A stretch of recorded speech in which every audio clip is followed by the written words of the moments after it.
Hello, hello. So I totally forgot to talk to the camera for the rest of VidCon, but fear not, I most certainly plan on telling you all about it. So, VidCon 2016. Let's start with Thursday, June 23. I arrived to VidCon around 11 a.m. after registering on the Wednesday for the race and representation panel, and there was amazing conversations about, well, race and representation, and some of the conversations got pretty heavy, but it was a really good time. And again, representation matters, diversity matters, and it was great to just be in the space and share solidarity with the panelists. Then at 12:30, I went over to the Fighting for a Cause panel, or AKA the feminism panel. And there I got to meet Kat Black and Justin Dennis, and Ricky was there too, who caught this cute little snippet right here. This was followed by Disabilities on YouTube at 2 p.m. with Allie Taylor, Ricky Pointer, JD Dalton, and Tommy Edison. The first 10 minutes of the panel got a little screwed up because the accommodations that Ricky needed were not there. And that turned out not to be VidCon's fault, but a matter of no-shows, which was awful. And you can learn more about what happened there on Ricky's vlog. It was great to be in a room with so many other disabled folks who you know and who get it in a lot of ways. The allyship for one another, the solidarity in that room, it was so warm and validating. Like, it just, we got to talk about things that very few people can relate to us about, and that was really great. Then I got to go to the Sharing Sexual Identity online, and if you'll notice the pattern of the panels so far this day, they were all identity-based, so the conversations did get very heavy on how our identities affect us as creators and affect our presence online. This panel was on the same floor as my previous panel, something I would be grateful for later on, as I would come to find myself shut out from panels who have met capacity. Because of my disability, I would take too long to get there. Never mind that navigating the space with a mobility device, waiting for elevators, almost running over people as they ran past me, you know, but I'm probably just being lazy. All that aside, the panel contained great conversations about biphobia and how people within the LGBT+ community can be better allies to one another, and the difficulties facing LGBT hate online. After the panel, I got to say hi to fellow Floridian Stephanie Frosch, who's adorable, and I met her for the first time at Girls in Wonderland, I think last year? I don't know, but she's pretty precious, and I always love her theater vibe.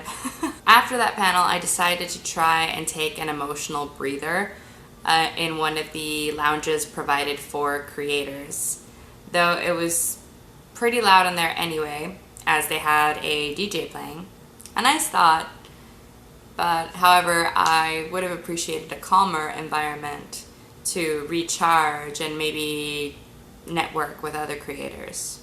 I did end up meeting Amy and another friend in the lounge, and getting into a conversation about the lack of accessibility at VidCon, the difficulties that they were having. Oh, and speaking of lounges, while I'm here on the topic of lounges, in one of the rooms, one of the stories that was relayed to me was that there were unlabeled creamers and for the coffee, and one was soy and caused an allergic reaction. So that's also part of accessibility, is dietary needs and properly labeling food, and also having a variety of foods to suit all dietary needs. So the conversation in the Patreon lounge lasted a while, and then I made it to the 5 p.m. earn a living as an online creator. It was a very informative chat about income on YouTube and how to negotiate with brands and sponsor deals, and the pros and cons of multi-channel networks or MCNs, and be wary of contracts, being motivated to create on our own. And to be honest, I could listen to Gabby Dunn talk about anything because, well, she's Gabby Dunn. So later on, I went over to spoken word to support my friend Katie and other poets. And it was just delightful, but also very heavy. But there is just such brilliant talent in our community. I was in awe, and my eyes definitely watered at some of those poems. After that, we had the LGBTQIA meetup, which kind of didn't end up happening in our official room. There was a little trouble with that too. Everyone was just waiting outside the room to go in for our meetup, and then security kicked the entire LGBTQIA group out of the hall and into the street. And we were like, huh?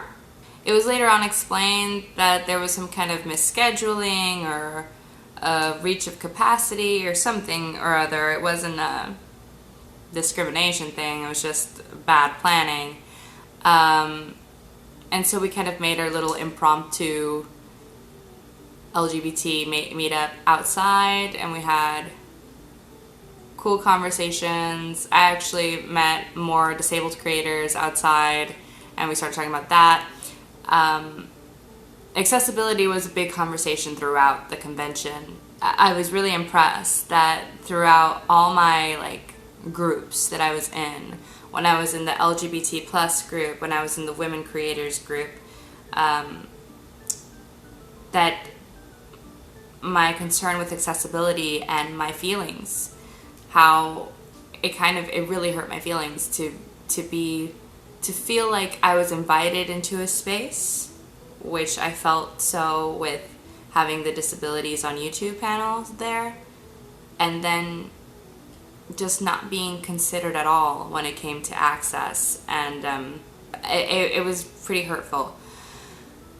But I was glad to see that I had such strong allyship within the communities that I've built and with other people that I shared identities with, so that was really good.